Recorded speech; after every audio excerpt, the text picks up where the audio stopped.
In a previous video, I introduced you to the CX, the AX, and the EX. The candidate experience, the applicant experience, and the employee experience. In this video, I want to talk in more detail specifically about the CX, the candidate experience. Like I mentioned previously, the candidate is anybody who potentially would be interested in working with your organization, that potentially is going to click on that apply button to become an applicant. And anyone that falls into that description is the candidate. So what is the candidate's experience of your company, and how do you control it, improve it, and everything else that goes with it? Well, one of the key elements in relation to the candidate experience is, how do they find you? How do they know who you are? How do they learn about your company, the jobs that you might have, opportunities that you might have to offer?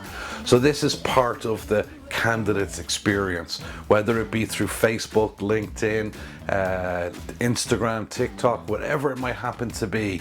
You can, again, like I mentioned, control this experience, but what is it that's up there on the internet that these people, these candidates, kind of find out about you and start their experience with you?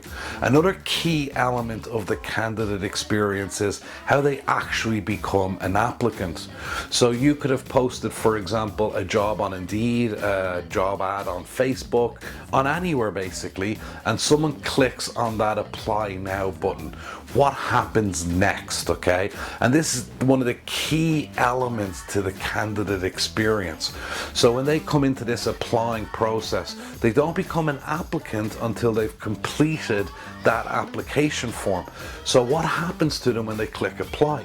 Well, my experience of looking at job boards and websites, one of the key errors a lot of them make is they move the person to basically a job board or a third-party website.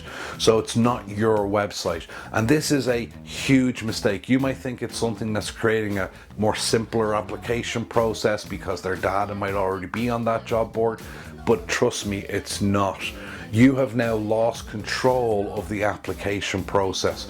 You've lost control of what it looks like, you've lost control of what it feels like, and you've basically lost control. Another huge problem with this is they're now going to add their details onto a job board website, for example, and this is a huge problem because now their details, technically speaking, belong to the job board. So you've done all this effort, got them onto your website, for example, through a Facebook ad.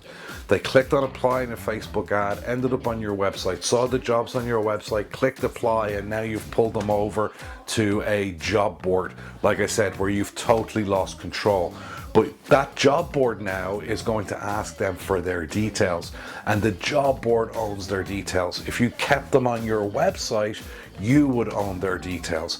So they now fill in their details on this job board, and yes, they have now applied to your job. So congratulations, they have moved from candidate to applicant, and we're going to talk in a later video about the applicant experience.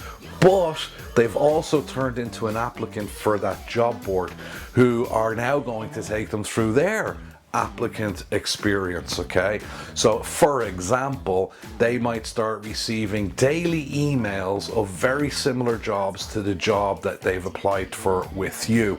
So by the time they get to sit in a chair in an interview with you, they might have made 5, 6, 7 or double-digit number of applications to very similar jobs, and have double-digit interviews scheduled for very similar jobs, okay? So now you've taken someone who was originally only going to apply for your job, but because you've taken them over onto a third-party website, when they're sitting down in front of you in an interview, they have 5, 6, 7, 8, 9, 10 other interviews lined up. So this is a key example of how you not controlling the candidate experience is going to detrimentally affect your recruitment strategy, make things more expensive, make it harder to hire, and you effectively are creating your own competition. Now, these are just a couple of examples. If you want to learn a lot more about the candidate experience and things you can do to control it, get in touch with us at Recmark and we'll definitely be able to talk you through everything. Listen, thanks. 3, 2, 1. 'Cause no one can do it like we do it, like we do it, like we do it.